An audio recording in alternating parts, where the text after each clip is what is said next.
Assalamualaikum warahmatullahi wabarakatuh. Perkenalkan, nama saya Nimadi Sri Wulandari dengan NIM S1S1210007.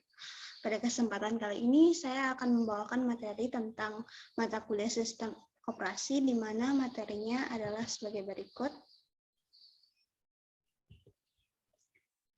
Yang pertama ada introduction, yang kedua ada haki perangkat lunak, yang ketiga ada struktur sistem operasi, yang keempat ada proses dan penjadwalan, yang kelima ada proses dan sinkronisasi.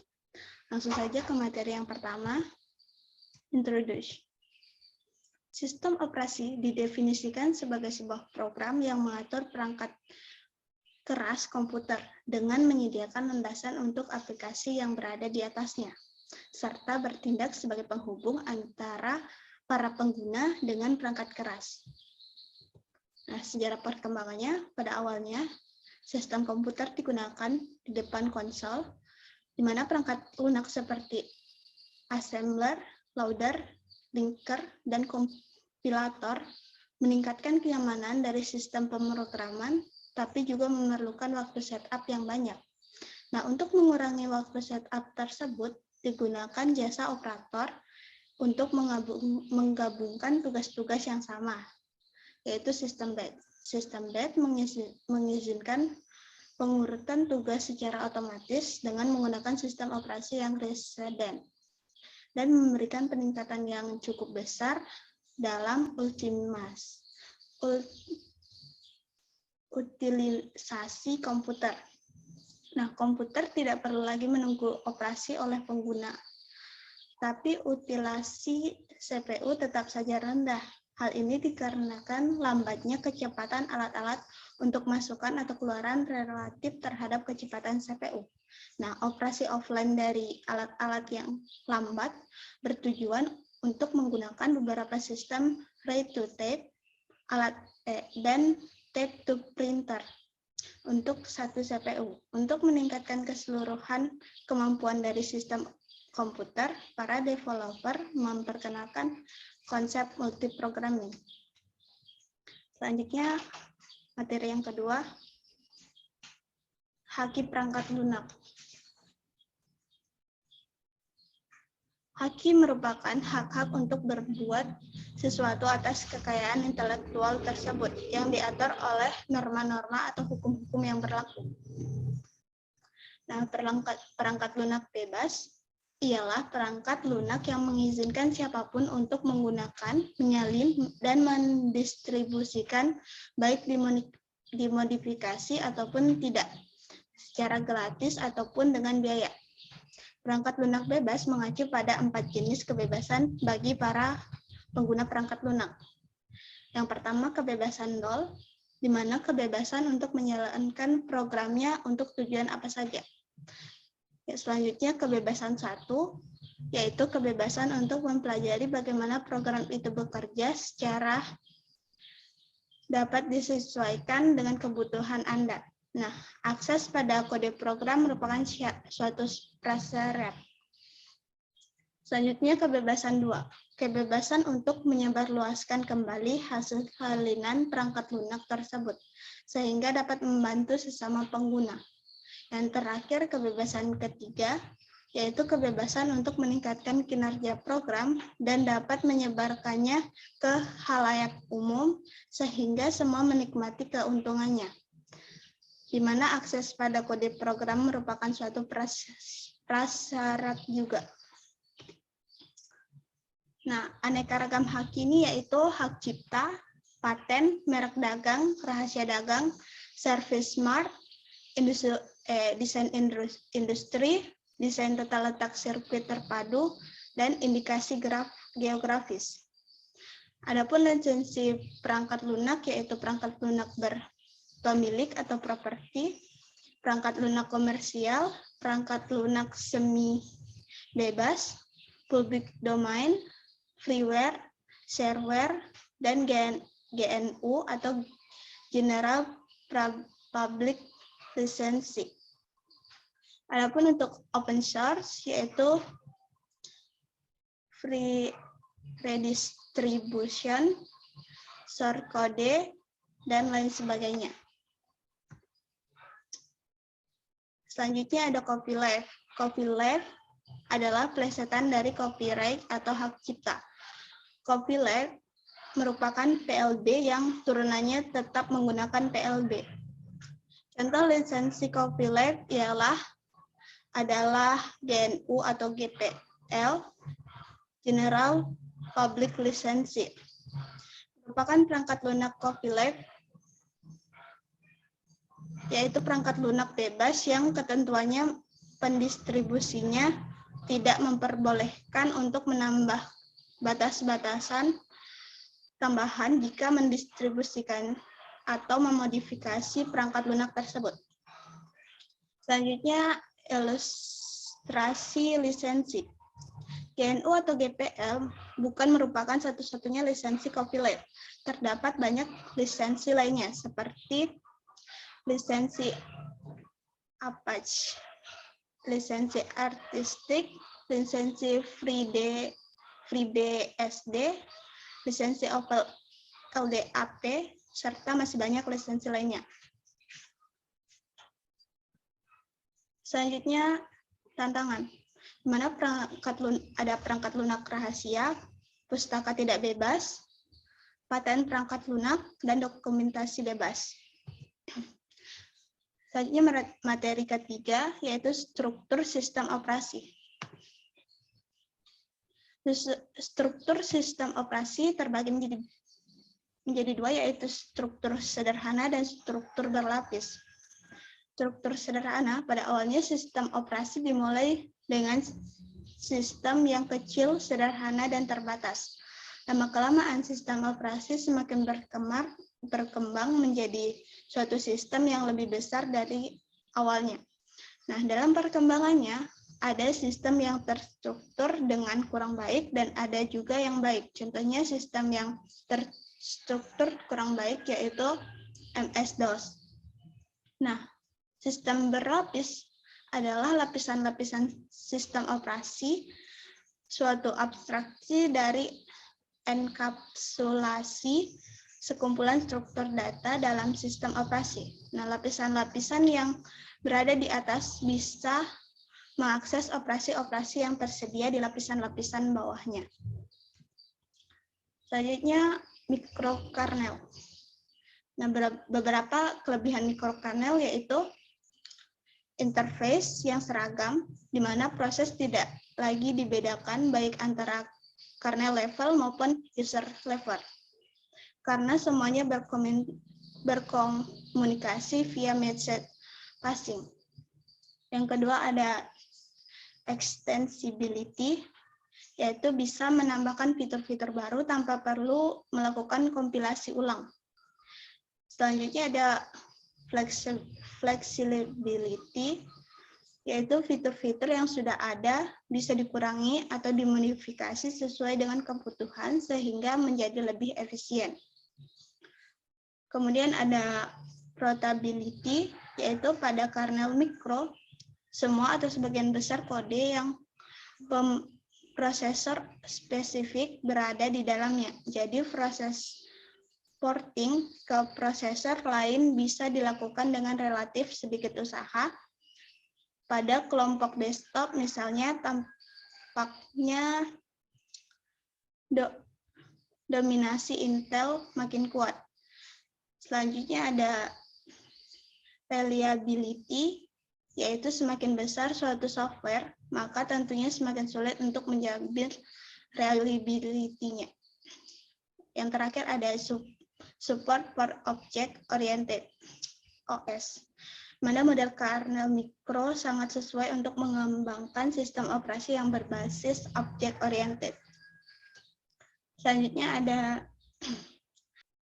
kompilasi kernel, di mana ada beberapa tahapan dalam kompilasi kernel, yaitu yang pertama mendownload kernel, kedua mengekstrak kernel, selanjutnya buat symbolic clean, terus konfigurasi kernel, yang terakhir kompilasi. Nah, komputasi meja. Secara umum, komponen komputer meja adalah benang fan untuk mendinginkan komputer, motherboard untuk mengintegrasikan komponen-komponen komputer yang ada. Ada hard disk, yaitu tempat penyimpanan data, optical disk drive untuk membaca kepingan CD atau DVD, floppy disk drive untuk membaca floppy disk, prosesor untuk mengeksekusi program, CPU cooler untuk mendinginkan prosesor, RAM untuk menyimpan program yang sedang berjalan atau untuk transfer data. Selanjutnya ada sound card untuk memproses suara dari prosesor, kemudian dikeluarkan melalui speaker. Selanjutnya ada modem untuk memproses sinyal informasi, misal untuk akses internet. Dan terakhir ada network card, memungkinkan komputer berkomunikasi dengan komputer lain dalam jaringan. Selanjutnya ada sistem prosesor jamak. Menurut Sybil Charles dan kawan-kawan, keuntungan sistem prosesor jamak adalah yang pertama, peningkatan throughput karena lebih banyak proses atau thread yang dapat dijalankan. Yang kedua, yaitu peningkatan jumlah pekerjaan yang dapat dilakukan dalam waktu tertentu. Yang ketiga, lebih ekonomis, di mana daripada sistem dengan banyak prosesor tunggal, karena bisa menggunakan memori, storage, dan power supply.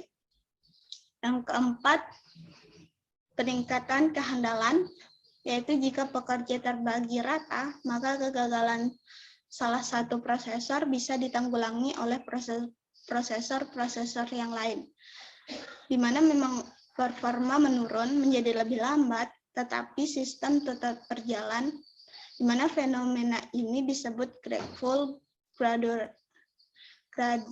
gradation, sementara sistem yang memiliki sifat grateful gradation disebut sebagai sistem yang fault tolerant. Selanjutnya ada sistem terdistribusi, yaitu keuntungannya resource sharing, computation speed up, reliability, dan communication. Selanjutnya ada sistem terlubster, di mana keuntungannya yaitu absolute scalability, terus ada incremental scalability, high availability, yang terakhir superior fringe atau performa.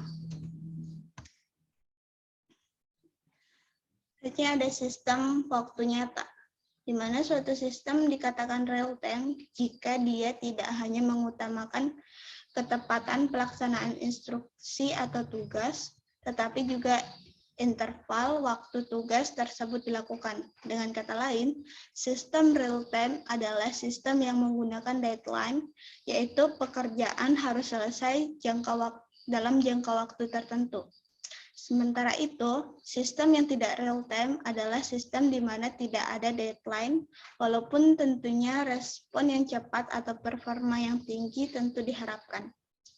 Nah, adapun aspek lainnya yaitu berupa sistem multimedia, handal, sistem berkas, bandwidth, waktu nyata,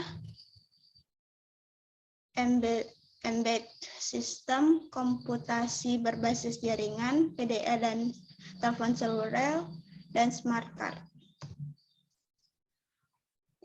Langsung saja ke materi yang keempat, yaitu proses dan penjadwalan. Yang pertama, konsep proses. Proses didefinisikan sebagai program yang sedang dieksekusi.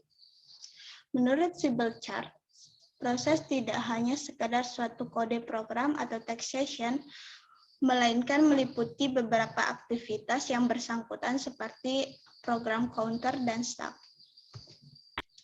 Nah, dapat dilihat pada gambar berikut, yaitu gambar diagram status proses.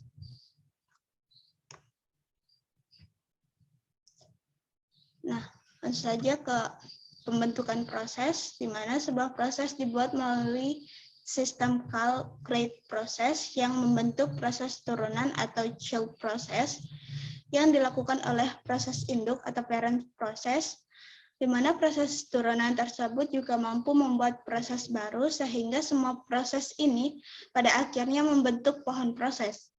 Nah, ketika sebuah proses dibuat, maka proses tersebut dapat memperoleh sumber daya seperti waktu CPU, memori, berkas, atau perangkat masukan atau keluaran.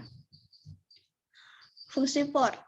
Sistem operasi Unix merupakan sistem call port yang berfungsi untuk membuat proses baru, di mana proses yang memanggil sistem call port ini akan dibagi menjadi dua, yaitu proses induk dan proses turunan yang identik. Proses induk dan turunan independen satu sama lain dan berjalan bersamaan. Selanjutnya, terminasi proses. Suatu proses diterminasi ketika proses tersebut telah selesai mengeksekusi perintah terakhir atau diterminasi dengan sengaja oleh proses lain. Biasanya, proses induk melakukan terminasi sengaja pada turunannya. Alasan terminasi tersebut seperti yang pertama, turunan melampaui penggunaan sumber daya yang telah dialokasikan. Dalam keadaan ini, proses induk perlu mempunyai mekanisme untuk memeriksa status turunannya. Yang kedua, ada task yang ditugaskan kepada turunan tidak diperlukan. Yang terakhir, proses induk selesai dan sistem operasi tidak mengizinkan proses turunan untuk tetap berjalan. Jadi, semua proses turunan akan berakhir pula. Hal ini disebut cascading termination. Nah, setiap proses memiliki identitas proses yang isinya berupa PID, credentials, dan personality. B. Konsep penjadwalan. Sini siklus burst CPU masukkan atau keluaran, di mana output file, terus wait lagi, input output, start, increment index, dan seterusnya. Penjadwalan primitif dan non-primitif. Penjadwalan primitif mempunyai arti kemampuan sistem operasi untuk memberhentikan sementara proses yang sedang berjalan untuk memberi ruang kepada proses yang prioritasnya lebih tinggi. Penjadwalan ini bisa termasuk penjadwalan proses atau masukan atau keluaran. Penjadwalan primitif memungkinkan sistem untuk lebih bisa menjamin bahwa setiap proses mendapatkan sebuah slide waktu operasi. Nah, sedangkan penjadwalan non-primitif ialah suatu jenis penjadwalan di mana sistem operasi tidak pernah melakukan context switch dari program yang sedang berjalan ke proses yang lain. Dengan kata lain, proses yang sedang berjalan tidak bisa diinterupsi. Dispatcher. Komponen yang lain yang terlibat dalam penjadwalan CPU adalah dispatcher. Dispatcher adalah modul yang memberikan kontrol CPU kepada proses yang sedang terjadwal. Fungsinya adalah context switching, switching to user mode dari kernel mode, yang terakhir lompat dari suatu bagian di program user untuk mengulang program. Nah, kriteria penjadwalan yaitu CPU utilization, throughput, turnaround time, waiting time, response time, fairness, dan efisiensi. Bagian C, algoritma penjadwalan. Nah, macam-macam algoritma ada. Yang pertama, first come, first serve. di mana algoritma ini mendahulukan proses yang lebih dulu datang. Nah, kelemahannya yaitu waiting time rata-rata cukup lama. Yang B, shortest job first, di mana algoritma ini mendahulukan proses dengan CPU burst terkecil, sehingga akan mengurangi waiting time rata-rata. Yang selanjutnya, priority scheduling, di mana algoritma ini mendahulukan prioritas terbesar. Kelemahannya prioritas kecil tidak mendapat jatah CPU. Hal ini dapat diatasi dengan again, yaitu semakin lama menunggu prioritas semakin tinggi. Selanjutnya ada round robin, di mana algoritma ini menggilir proses-proses yang ada di antrian dengan jatah time kuantum yang sama. Nah, jika waktu habis, CPU dialokasikan ke proses selanjutnya. Yang kelima yaitu multi-level queue. Algoritma ini membagi beberapa antrian yang akan diberi prioritas berdasarkan tingkatan. Nah, tingkatan lebih tinggi menjadi prioritas utama. Yang terakhir, multi-level feedback queue. Pada dasarnya, sama dengan multi-level queue, yang membedakan adalah pada algoritma ini diizinkan untuk pindah antrian. Nah, di sini saya akan membahas beberapa macam-macam algoritma, yaitu yang pertama yang akan saya bahas, first come, first served. Di mana contohnya berikut ini terdapat proses pada sebuah CPU dengan AT dan BT-nya masing-masing pertanyaannya gambarkanlah grade card dan tentukan rata-rata waktu tunggu dengan algoritma FC dan FS. Nah, di sini sudah proses ketiga sampai proses kelima. Dan real time-nya, terus burst time-nya 12, 8, 5, 2, 1. Sini digambarkan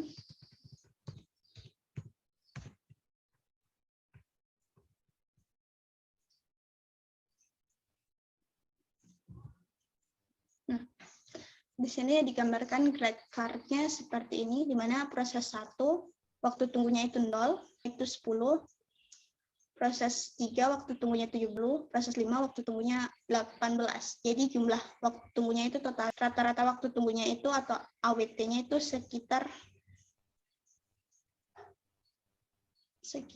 12 menitan. Nah, yang selanjutnya yang akan saya bahas yaitu priority scheduling. Nah, priority scheduling merupakan algoritma penjadwalan yang mendahulukan proses yang memiliki prioritas tertinggi. Nah, setiap proses memiliki prioritasnya masing-masing. Nah, prioritas suatu proses dapat ditentukan melalui beberapa karakteristik, antara lain yaitu time limit, memory requirement, access file, perbandingan antara bus masukan atau keluaran dengan CPU bus, yang terakhir tingkat kepentingan proses. Nah, priority scheduling juga dapat dijalankan secara preemptif maupun non-preemptif. Pada preemptif, jika ada suatu proses yang baru datang memiliki prioritas yang lebih tinggi daripada proses yang sedang dijalankan, maka proses yang sedang berjalan dapat dihentikan. Lalu CPU dialihkan untuk proses yang baru datang tersebut. Sementara itu, pada non-preemptif, proses yang baru datang tidak dapat mengganggu proses yang sedang berjalan, tetapi hanya diletakkan di depan queue. Yang kelima, proses dan sinkronisasi. Konsep interaksi. Sinkronisasi diperlukan untuk menghindari terjadinya ketidakkonsistenan data akibat akses data secara konkret. Proses-proses disebut konkuren jika proses-proses itu ada dan berjalan pada waktu yang sama. Proses-proses konkuren ini bisa bersifat independen atau bisa juga saling berinteraksi. Nah, komunikasi antar proses, di mana ada dua sistem komunikasi antar proses, yaitu sistem berbagi memori dan sistem berkirim pesan. Sistem berbagi memori atau share memory system merupakan salah satu cara komunikasi antar proses dengan cara mengalokasikan suatu alamat memori yang untuk dipakai berkomunikasi antar proses. Nah, sedangkan sistem berkirim pesan adalah proses komunikasi antar bagian sistem untuk membagi variabel yang dibutuhkan. Proses ini menyediakan dua operasi, yaitu mengirim pesan dan menerima pesan. Nah, ketika dalam keadaan sinkron terjadi dua kejadian, yaitu blocking set dan blocking revenge. Pemblokiran pengiriman sampai pesan sebelumnya diterima.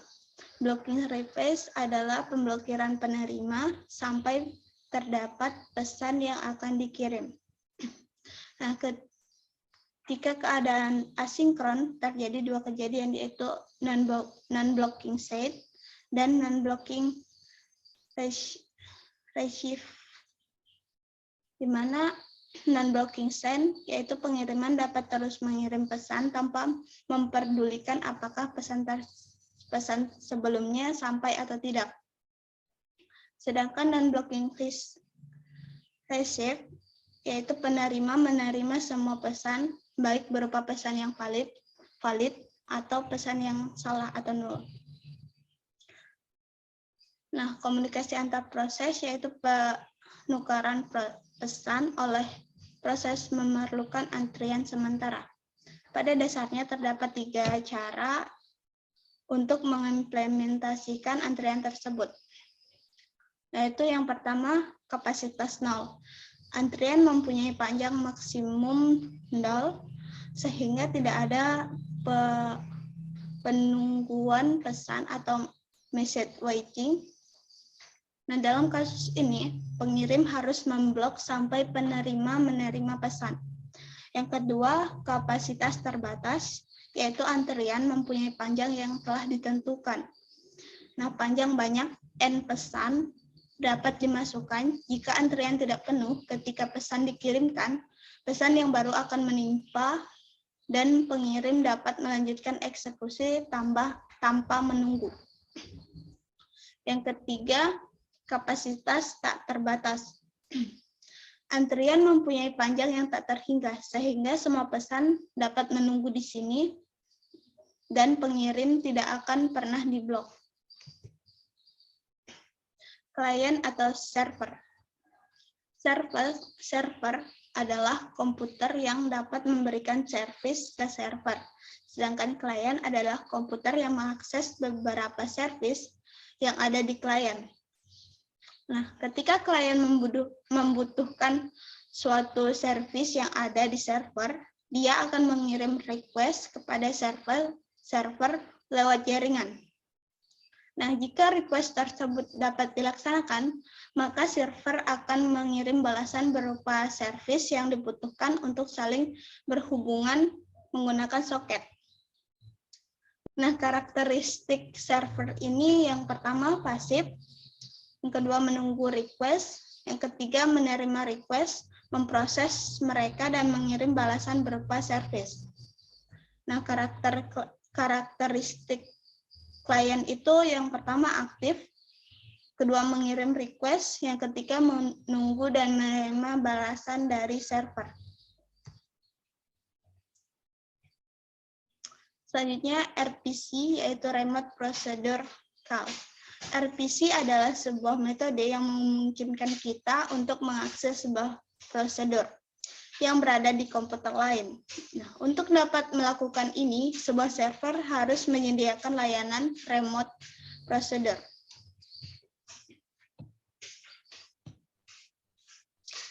Deadlock. Deadlock adalah suatu kondisi di mana dua proses atau lebih saling menunggu proses yang lain untuk melepas resource yang sedang dipakai. Nah, di kehidupan nyata, deadlock dapat digambarkan dalam gambar berikut. Nah,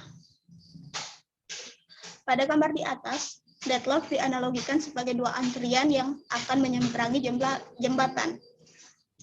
Dalam kasus di atas, antrian di sebelah kiri menunggu antrian kanan untuk mengosongkan jembatan atau resort. Nah, begitu juga dengan antrian kanan, akhirnya tidak ada kemajuan dalam kerja dua antrian tersebut. Selanjutnya ada starvation. Starvation adalah kondisi yang biasanya terjadi setelah deadlock. Proses yang kekurangan resource karena terjadi deadlock tidak akan pernah mendapatkan resource yang dibutuhkan sehingga mengalami starvation atau kelaparan. Nah, ilustrasi starvation di dunia nyata dapat dilihat seperti gambar di atas ini. Nah, pada gambar di atas, pada antrian kanan terjadi starvation karena resort atau jembatan selalu dipakai oleh antrian kiri. Nah, dan antrian kanan tidak mendapatkan giliran.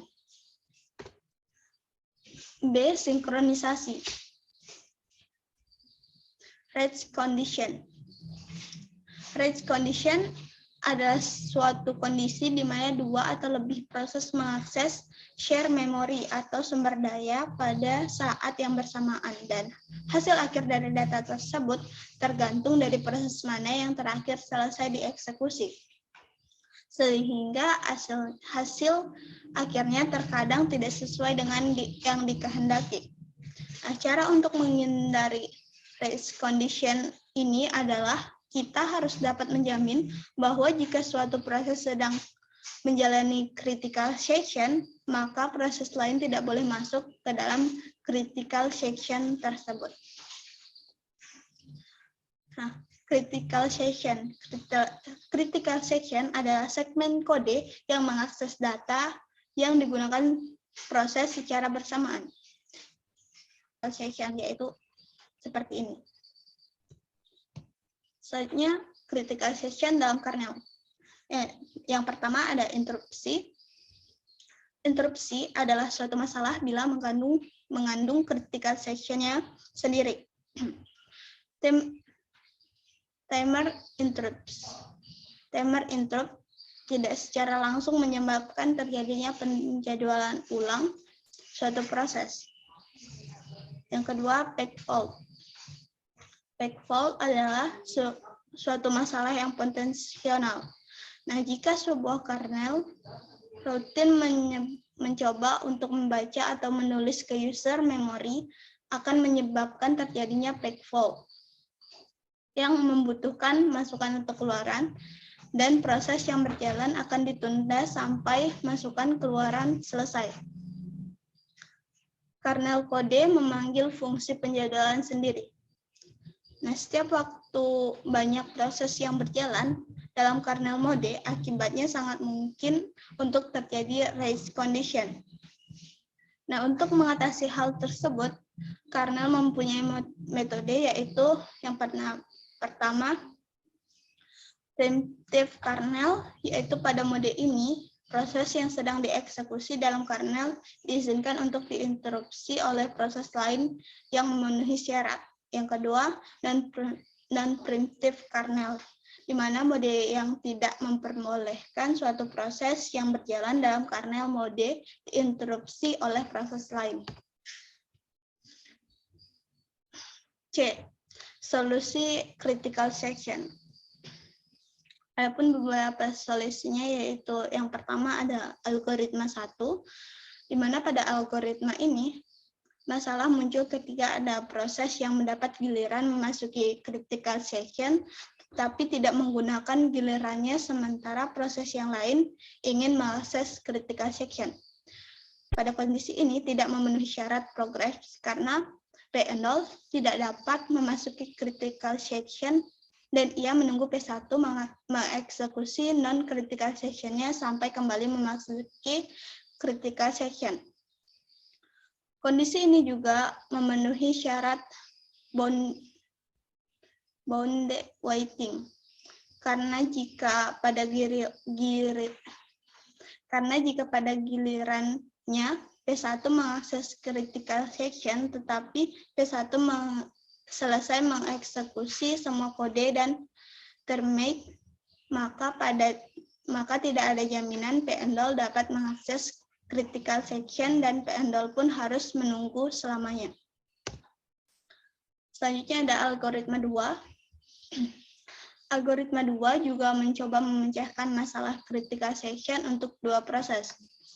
Algoritma ini mengantisipasi masalah yang muncul pada algoritma 1 dengan mengubah penggunaan variabel turn dengan variabel flag. Variabel flag menyimpan kondisi proses mana yang boleh masuk critical section.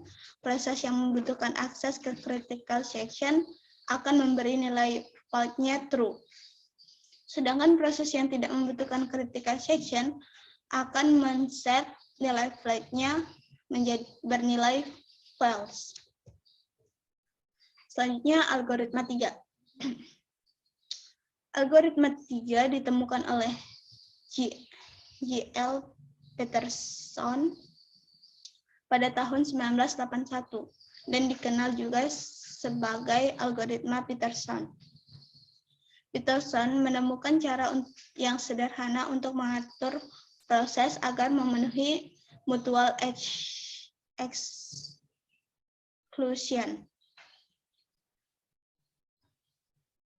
Algoritma ini adalah solusi untuk memecahkan masalah critical section pada dua proses.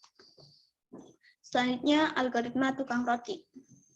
Algoritma tukang roti adalah solusi untuk masalah critical section pada N buah proses, di mana algoritma ini juga dikenal sebagai Lamport-Becker algorithm, di mana ide algoritma ini adalah dengan menggunakan prinsip penjadwalan seperti yang ada di tempat penjualan roti.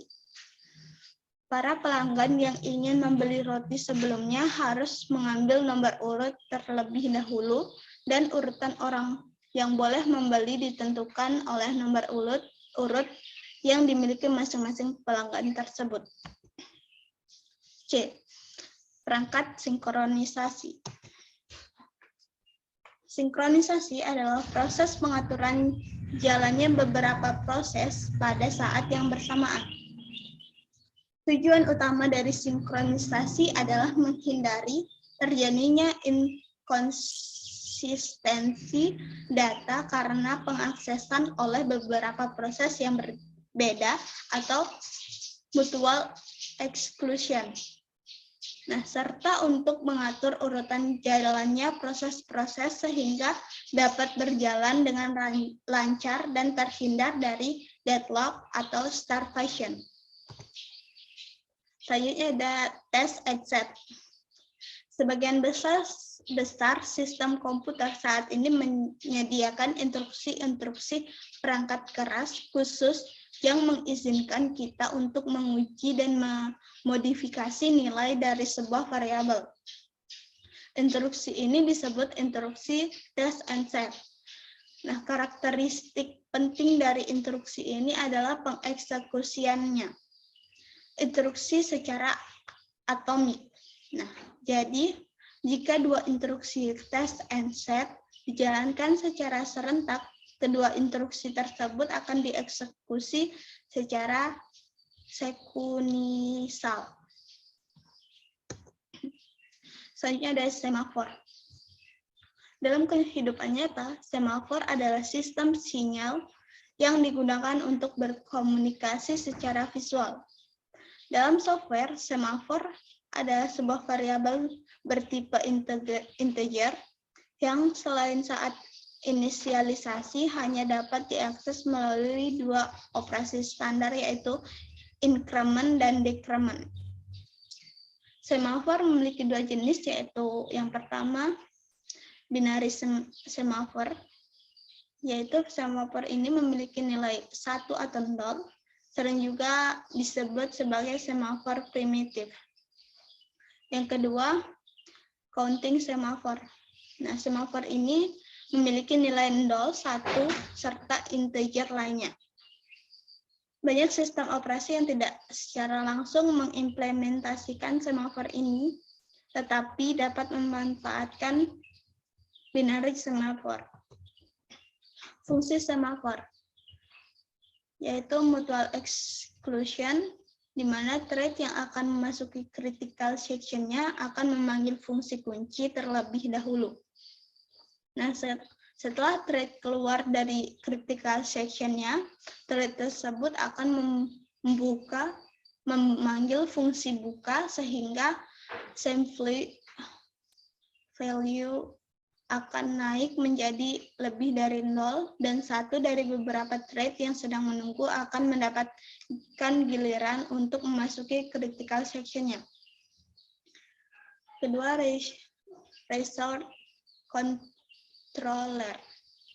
Resource controller, di mana pelanggan adalah thread dan kapasitas restoran adalah resource. Dan pegawai restoran adalah semafor. Dan semafor menyimpan banyaknya resource yang tersedia. Saat thread ingin memakai resource, ia akan memanggil fungsi kunci.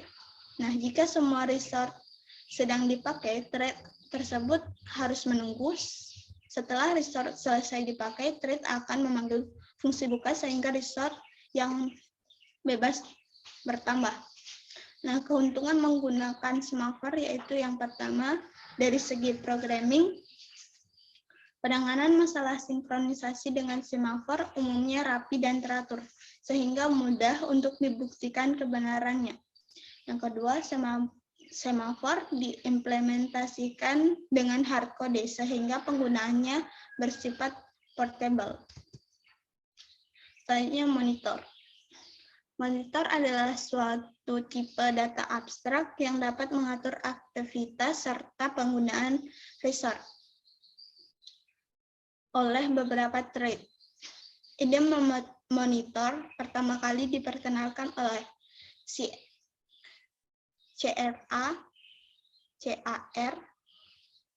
Hoare, dan Prince Hansel pada awal tahun 1970-an. Monitor menyediakan tipe data condition untuk programmer yang ingin menerapkan sinkronisasi yang sesuai untuk masalah yang dihadapinya. Condition untuk operasi-operasi yaitu yang pertama, while, sesuai nama thread yang memanggil fungsi ini akan dihentikan kerjanya. Yang kedua, signal. Nah, jika suatu thread memanggil fungsi ini, satu dari beberapa thread yang sedang menunggu akan dibangunkan untuk bekerja kembali.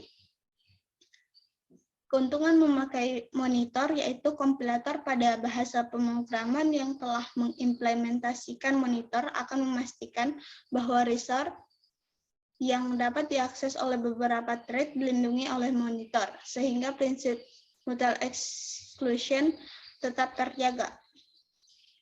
Nah, yang kedua, kompilator bisa memeriksa kemungkinan adanya deadlock. Selanjutnya, monitor Java. Monitor JVM mendukung dua jenis sinkronisasi, yaitu yang pertama, mutual exclusion. Dalam JVM, thread dengan prioritas lebih tinggi akan mendominasi thread dengan prioritas terendah, sehingga CPU dapat dimonopoli oleh thread dengan prioritas tinggi, dan thread prioritas rendah tidak dapat CPU tame.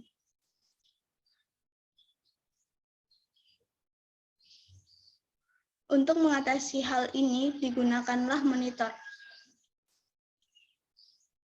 Yang kedua, cooperation. Dalam JVM, semua objek dan kelas diasosiasikan dengan monitor atau objek monitor dan kelas monitor. Untuk mengimplementasikan mutlak exclusion, JVM mengasosiasikan lock untuk setiap objek dan kelas. atau disebut juga dengan object looking. Nah, mungkin sekian yang dapat saya jelaskan, lebih dan kurangnya mohon dimaafkan. Akhir kata saya ucapkan terima kasih.